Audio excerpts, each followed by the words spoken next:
C'est entre ces murs qu'un début de compromis a pointé son nez sur l'une des lois les plus attendues de cette législature européenne, celle de la restauration de la nature et de la biodiversité. Au Conseil européen, donc, les représentants du Parlement et des États membres de l'UE sont parvenus à un accord. Non seulement cela va résoudre le problème des écosystèmes dégradés, mais cela va être utile aussi pour lutter contre les effets du changement climatique. Au programme, un calendrier comme celui de restaurer la nature sur au moins 20% des terres et des espaces marins de l'Union d'ici 2030, soit bientôt.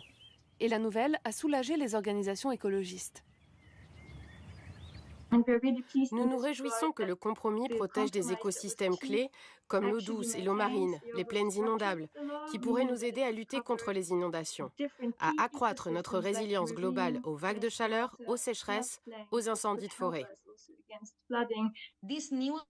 Cette nouvelle loi peut contribuer à mettre un terme à la pêche destructrice, comme le chalutage de fond, tout en garantissant un avenir durable pour nos mers européennes. Cependant, le compromis trouvé n'obligerait pas les 27 à réussir leur préservation de la nature, mais simplement à mettre en place ce qu'il faut, soit une obligation de moyens, pas de résultats.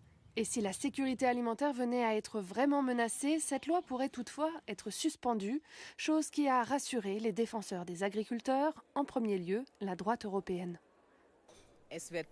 Il n'y aura pas de mise en jachère forcée des terres agricoles, ce qui nous permettra de garantir la sécurité alimentaire en Europe.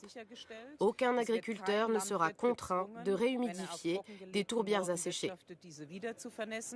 Cet été, cette loi donnait lieu à des débats pourtant très verrouillés, la gauche accusant la droite de miser sur le vote agricole pour les élections européennes de 2024. À présent, et ce n'est pas joué d'avance, il reste à voter la version finale en commission environnement fin novembre et à la voir adoptée en plénière en janvier.